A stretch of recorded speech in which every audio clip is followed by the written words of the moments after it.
오늘도 베드로전서 계속 이어가도록 하겠습니다. 베드로전서 1장 10절에서 12절을 두고 학자들은 이 부분이 이전에 감사 찬양 단락의 연장선상에 놓인 부분인지 혹은 본론의 첫 부분인지 놓고 의견을 달리하는 경우가 있습니다. 이전에 베드로전서의 구조에 대해서 한번 소개를 해드린 적이 있는데 화면을 한 번만 좀 넘겨주시면 지난번에도 보셨던 거죠. 이제 이런 식으로 구성이 되어 있습니다. 근데 이제 제가 그때는 감사 찬양 단락이 9절에서 끝난다라고 소개를 드렸었죠. 왜 그러냐면 이제 10절부터는 구원에 관한 이야기로 이제 전환이 되기 때문입니다. 하지만 10절의 시작 부분, 이 구원에 관하여는 이라고 이제 시작을 하는데 이 부분은 사실은 3절부터 9절 이 부분과 연결된 이야기죠. 더군다나 또 13절에 보면 이제 그러므로 바랄지어다라는 말씀이 나오는데 이제 요 부분부터 본격적인 권고를 보여주는 것 같기 때문에 이제 어떤 분들은 여기서부터 본론이 시작되는 것으로 보는 것이 좋겠다 이렇게 생각을 하기도 합니다. 근데 이제 보통 애매할 때는 이런 부분들을 그냥 연결 부분이다 이렇게 하면 있어 보이고 무난해 보입니다. 거기다 이제 조금 더 전문 용어처럼 이 부분은 브릿지다 혹은 피봇 패턴이다 그러면 좀 있어 보이는구나 이렇게 생각할 수 있죠. 근데 사실은 일반적인 독자 입장에서는 이 부분이 감사 찬양 단락에 속하는지 본론에 속하는지는 크게 중요하진 않죠. 정말 중요한 거는 왜 베드로 사도께서 이 본문을 쓰고 계신가? 이 본문이 가지고 있는 어떤 목회적인 기능은, 그러니까 베드로 사도께서 이 본문을 쓰실 때 의도하셨던 목회적인 의도가 무엇인가 하는 것이 독자들에게는 훨씬 중요한 이야기일 것입니다. 이제 두 가지를 생각해 볼 수 있습니다. 첫 번째로는 그리스도께서 이 고난 이후 영광에 들어가셨다라는 것을 상기시켜주는 역할을 하는 것 같아요. 11절에 보면 이제 자기 속에 계신 그리스도의 영, 여기서 자기는 이제 선지자를 가리키는 표현이죠. 자기 속에 계신 그리스도의 영이 그 받으실 고난과 후에 받으실 영광을 미리 증언하여 누구를 또는 어떠한 때를 지시하는지 상고하니라 이렇게 되어 있는데 이제 우리가 베드로전서 처음부터 해왔던 이야기를 좀 상기해 볼 필요가 있습니다. 베드로전서에 대해서 전할 때 수신자가 이제는 좀 기억하실 때가 됐죠. 수신자들에 대해서 말씀드렸죠. 이분들이 본문에 나와 있기로는 1절에 나그네들, 곧 그때 아웃사이더들, 소외된 주변인들이 수신자라고 말씀드렸죠. 현재 여러 가지 고난 속에서 살아가고 있는 그리스도인들이 이 편지의 수신자들이라고 말씀드렸습니다. 그런데 이제 이 수신자들에게 이 단락을 이렇게 보니까 그리스도의 영이 그 받으실 고난과 후에 받으실 영광, 예수님께서 이전에도 예수님도 고난을 받으셨지만 후에 영광을 받으셨다. 이것을 다시 한번 언급해 줌으로써 뭘 상기시켜 주는 거죠? 그러니까 예수님도 고난 받으셨지만 영광에 이르셨다. 그렇다면 여러분들도 지금 현재 고난을 당하는 것이 일시적이고 이상한 게 아닙니다. 사실 이 내용이 베드로전서 4장 12절에 나와요. 사랑하는 자들아 너희를 연단하려고 오는 불시험을 이상한 일 당하는 것 같이 이상히 여기지 말고 이렇게 나오죠. 그러니까 이 고난이 이상한 게 아니고 그리스도의 뒤를 잘 따라가고 있습니다. 이것을 이제 알려주는 거죠. 베드로전서 2장 21절에도 그렇게 말씀합니다. 이를 위하여 너희가 부르심을 받았으니 그리스도도 너희를 위하여 고난을 받으사 너희에게 본을 끼쳐 그 자취를 따라오게 하려 하셨느니라 이렇게 언급하니까 예수님 가시는 길을 여러분들이 따라가고 있으니 이상한 거 아니고 잘 가고 있는 거예요. 그리고 그 뒤에는 영광이 있습니다. 이것을 다시 한번 상기시켜주는 역할을 이 단락이 하고 있는 것 같습니다. 그래서 이 길 끝에 영광이 있다라는 것을 보여주므로, 그리고 이제 무엇보다 12절에 보니까 선지자들의 예언 사역이 결국은 여러분들, 곧 신자들을 위한 것이라는 것을 통해서 신자들이 하나님 앞에서 특별히 사랑받는 이들이라는 것을 재확인시켜주는 역할을 하죠. 그래서 신자들에게 커다란 동기부여가 되겠죠.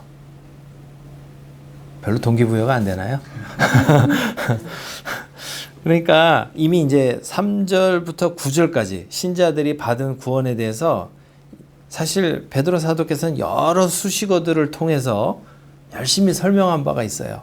신자들이 받은 구원이 어떤 것이냐라고 할 때 하나님께서 예수 믿는 자들에게 구원을 주셨는데, 그것은 3절 표현에 의하면 이 땅의 사람들이 소망하는 것들과는 비교할 수 없는 살아있는 소망이다. 그 얘기 하셨죠? 썩지 않고 더럽지 않고 쇠하지 않는 하늘의 소망을 상속하는 상속자로 여러분들을 세우셨다. 그리고 그날까지 신자들을 보호하시고 비록 이 땅에서 잠깐 어려움도 당하고 고생도 당할 수 있지만 그리스도께서 나타나실 때에 앞서의 고난들은 아무것도 아니게 될 칭찬과 영광과 존귀를 얻게 하실 것입니다. 이게 이제 3절부터 9절까지 내용이에요. 근데 이런 얘기들이 오늘 우리도 사실은 읽을 때 아이고 그냥 뭐 간단하게 쓰시면 되지 뭘 이렇게 장황하게 쓰셨나 이렇게 생각할 수 있죠. 현재 이 편지를 받고 있는 신자들도 어쩌면 그랬을 수도 있어요. 왜요? 문제는 현재 내가 지금 죽겠는 거예요. 내가 고난당하고 죽게 생겼으니까 미래에 장차 영광스러운 것이 있고 막 사도께서는 열심히 설명하시죠. 그런데 이게 와닿지가 않는 거예요. 이런 사례는 성경에 되게 많습니다. 대표적으로 하나를 딱 꼽는다면 가장 대표적인 사례는 출애굽 당시를 보면 우리가 알 수가 있죠. 출애굽 당시에 이스라엘 백성들이 정말 그 이집트에서 종살이 할 때는 하루하루를 어떻게 살았습니까? 그야말로 지옥 같은 그 노동 속에서 살아갔죠. 그러다가 어느 날 하나님께서 모세를 보내셨고 10가지 재앙으로 이집트를 치시는 그런 하나님의 권능을 받죠. 이야, 하나님 정말 대단하시다. 더군다나 이제 이집트의 장자들의 죽음을 보았죠. 홍해가 갈라지는 것을 보았죠. 그러면 진짜 볼 만큼 다 본 거 아닙니까? 놀라운 역사를 봤어요. 그런데 그게 얼마나 갑니까? 금방이죠. 출애굽기 16장 3절 이스라엘 자손이 그들에게 이르되 우리가 애굽 땅에서 고기 가마 곁에 앉아 있던 때와 떡을 배불리 먹던 때에 여호와의 손에 죽었더라면 좋았을 것을 너희가 이 광야로 우리를 인도해내어 이 온 회중이 주려 죽게 하는도다. 사실 그때가 그렇게 행복했었나요?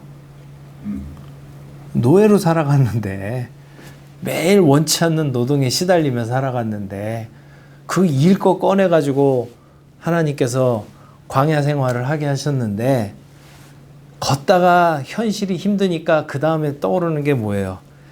차라리 우리가 애굽 땅에서 고기 가마 곁에 앉아있던 때와 떡을 그때는 그래도 삼시세끼 밥은 줬던 것 같은데 차라리 그때 우리가 하나님 손에 죽었으면 좋았던 것을 이런 식으로 이상하게 기억을 왜곡하면서 그때가 좋았다라고 하고 있는 것이 이게 사람의 모습이라는 거죠. 민수기 11장 4, 5절에 또 나와요. 그들 중에 섞여 사는 다른 인종들이 탐욕을 품음에 이스라엘 자손도 다시 울며 이르되 이게 그냥 넋두리가 아니에요. 울며 이르되 누가 우리에게 고기를 주어 먹게 하랴. 우리가 애굽에 있을 때는 값없이 생선과 오이와 참외와 부추와 파와 마늘들을 먹은 것이 생각나거늘. 누가 보면 이집트에서 한정식 먹고 산 줄 알겠어요. 그러지 않았잖아요. 그러니까 지금 내가 죽게 생기니까 뭐 지난날의 과거가 오히려 좋아 보이고 미래 소망 따위는 이렇게 와닿지가 않는 거예요. 가만히 생각해 보시면 왜 사도께서 3절부터 9절까지 여러 수식어들을 가지고 구원과 믿는 이들의 소망에 대해서 이렇게 계속 장황하게 수식어들을 더해서 언급하실까 생각해 보면 이거를 지금 막 전달해 주고 싶은데 와닿지 않기 때문에 말을 계속 더하고 있는 그런 상황이 아닐까 이렇게 생각해 보게 되는 것이죠. 수신자, 곧 독자들이 우리가 얻은 구원에 대해서 늘 감격하고 감사하고 살아가고 있다면 베드로 사도께서 이렇게 장황하게 쓰실 이유가 없는 거죠. 사실은 실생활은 다를 수 있다는 거예요. 내 현실이 척박하고 힘들면 그래 알겠는데요. 내가 지금 당장 죽게 생겼는데요. 이게 사람이라는 것이죠. 그러다 보니 3절부터 9절까지 사도께서는 우리의 신앙과 소망과 구원에 대해서 여러 수식어들을 가지고 설명하시다가 10절과 12절에서는 아예 방점을 찍어버리십니다. 어떻게 해요? 베드로 사도께서는 이 단락을 통해서 뭘 일깨워 주시는가? 여러분들이 이미 받은 구원, 그리고 하나님 앞에서 누리게 될 그 영광스러운 구원이 과거 누군가에게는, 특히 본문에 따르면 구약 선지자들에게는 바라만 보고 끝내 실체를 누리지 못한 소원들이었어. 그것을 지금 사도께서는 일깨워 주시는 것입니다. 심지어 오늘 말씀에 따르면 천사들도 이렇게, 천사들은 위에 있다고 생각하잖아요. 천사들도 이렇게 굽어서 보기를 갈망했던, 사실 원문의 표현이 조금 더 셉니다. 천사들도 이렇게 구부려서 보기를 갈망했던 것이라고 사도께서는 말씀합니다.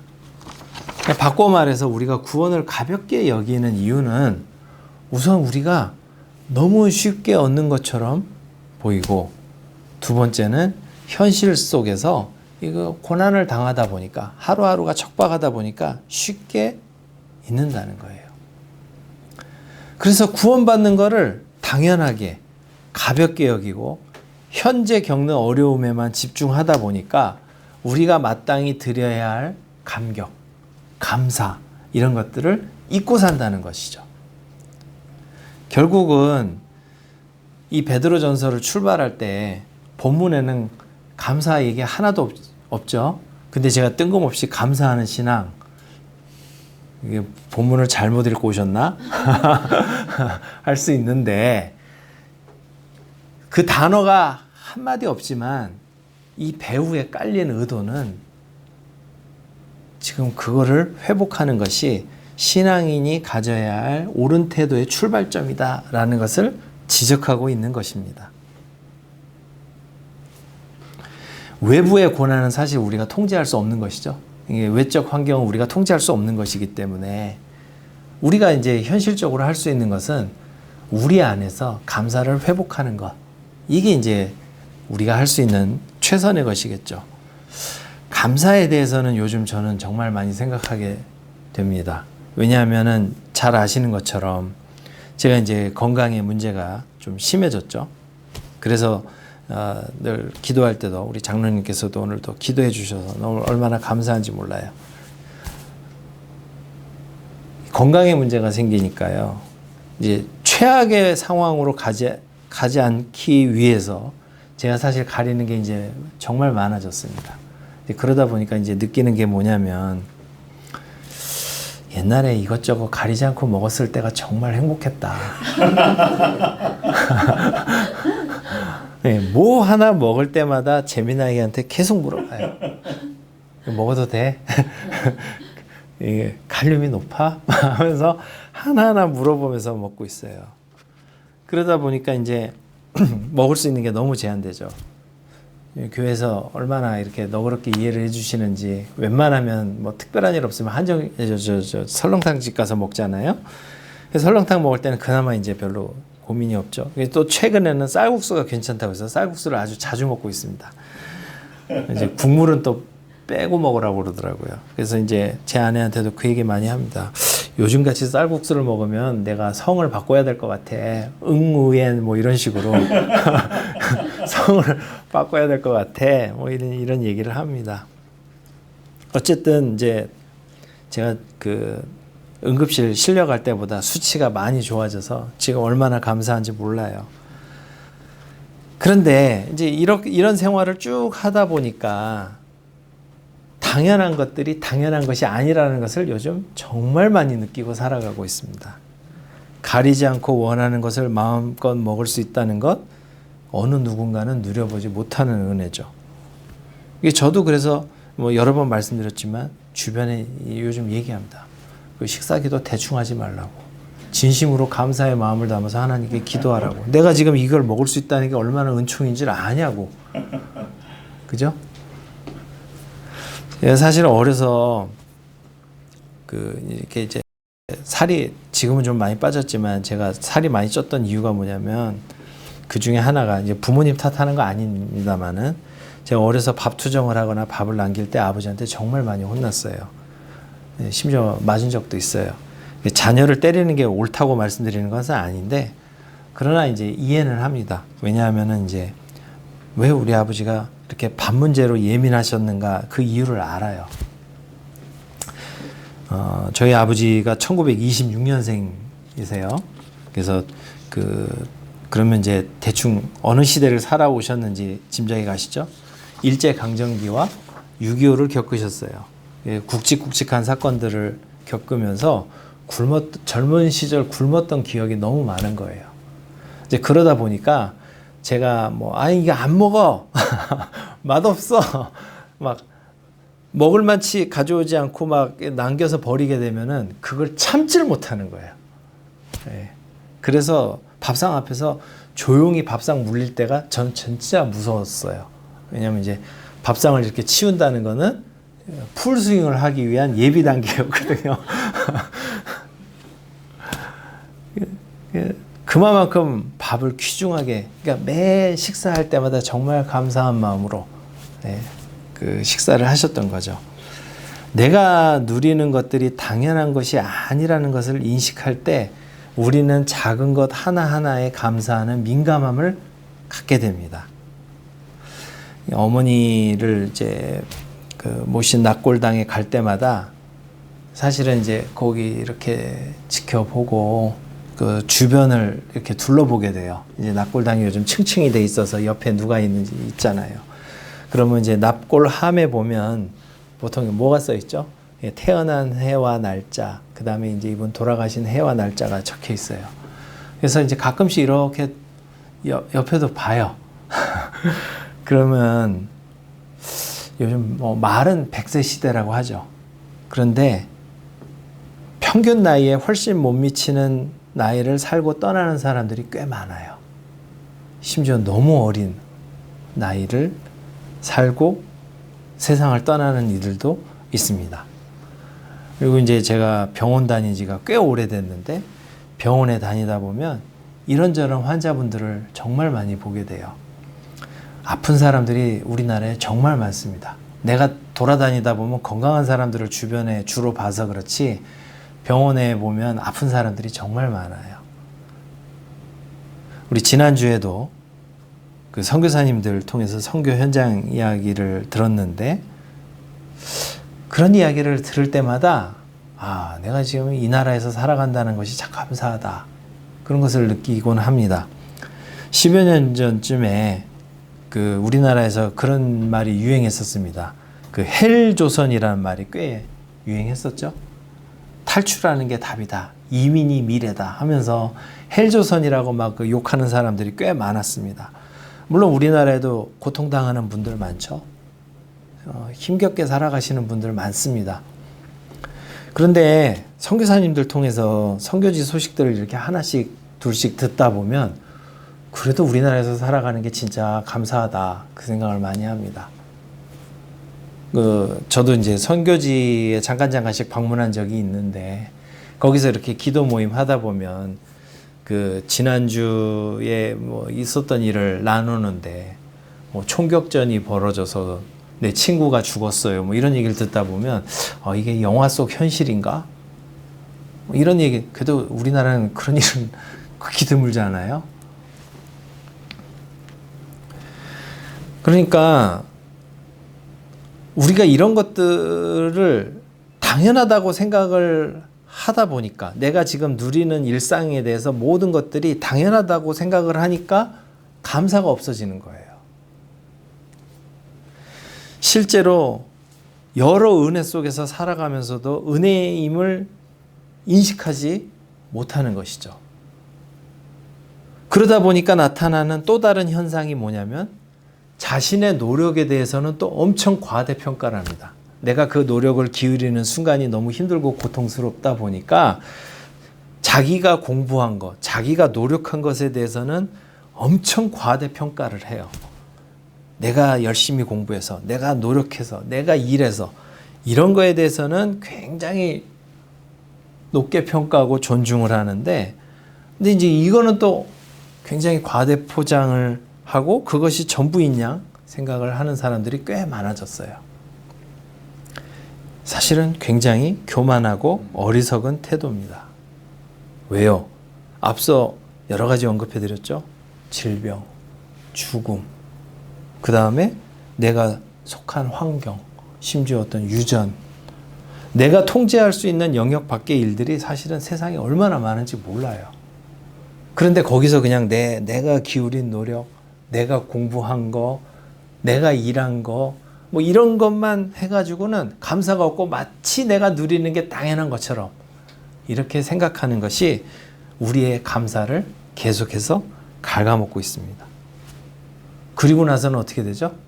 타인을 되게 쉽게 생각하죠. 자기 노력은 과대평가하고 타인의 노력은 대수롭지 않게 여기는 그 무심함이 생겨납니다. 내 영혼이 병들어가고 있다는 것이죠. 세상에 당연한 게 없어요. 타인의 노력이나 타인의 수고나 일에 대해서 감사함을 가지고 사는 것이 바른 신앙의 출발인데, 우리는 왜 그 당연한 거를 자꾸 잊어버리고 사는지 모르겠어요. 그리고는 이렇게 위안하죠. 내가 돈 주니까.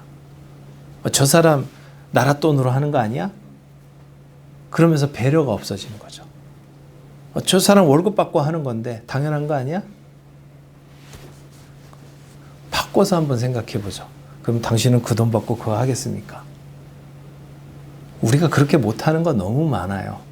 그런데도 타인에 대해서 그렇게 생각한다는 것이 참 우리가 얼마나 다른 사람에게 잔인한 행동을 많이 하는가 돌아볼 필요가 있습니다. 감사를 잃어버릴 때 이런 현상들이 나타난다는 거예요. 다행히 이제 크리스찬들은 그래도 감사합니다라는 말을 자주 하고 살기는 합니다. 근데 이제 문제는 이게 그냥 입버릇이 되지 않았으면 좋겠습니다. 입에는 그냥 감사합니다라고는 하는데 마음은 움직이지 않는. 병원 자주 다니다 보면 병원에 꼭 써있는 글귀 있어요. 당신이 헛되이 보낸 오늘은 어제 죽은 이가 그토록 갈망하던 내일입니다. 병원에 가면 어딘가 써 있어요. 섬뜩하죠. 잘 살아야겠구나. 감사합니다라는 말은 우리가 제법 쓰지만 정작 삶 속에서 감사를 잊어버리고 사는 것이 많아요. 그러다 보니까 우리는 가장 큰 감사 제목인 구원 얻음에 대해서도 무뎌지기 시작하는 것이죠. 그래서 어떻게 해요? 예수님을 믿으면 구원을 얻는다. 너무 쉽게 생각하는 거죠. 구원을 얻는다. 당장 돈이 생기는 것도 아니고 내 현실적인 문제가 해결되는 것도 아니기 때문에 너무 쉽게 생각을 해요. 그러나 잘 생각해 볼 필요가 있습니다. 하나님께서 이 세상을 심판하시는 날, 당신의 사랑하는 자녀들을 구원하시기 위해서 기꺼이 그 사랑하는 독생자 예수 그리스도를 십자가에 못 박히도록 내어주신, 목숨을 걸고 사랑하신 그 사랑이 십자가를 통해서 표현이 됐죠. 그 사랑으로 우리를 사랑하셨고 우리에게 이러한 영광스러운 미래의 구원을 주신다는 것을 우리가 잊지 않았으면 좋겠습니다. 우리가 빈말로 신앙생활하는 게 참 많은 것 같아요. 한국교회가 기도도 진실되게 하는 것도 많이 잊어버린 것 같습니다. 얼마 전에 그 기도회 하는 모습을 물론 이제 다른 데서 본 거죠.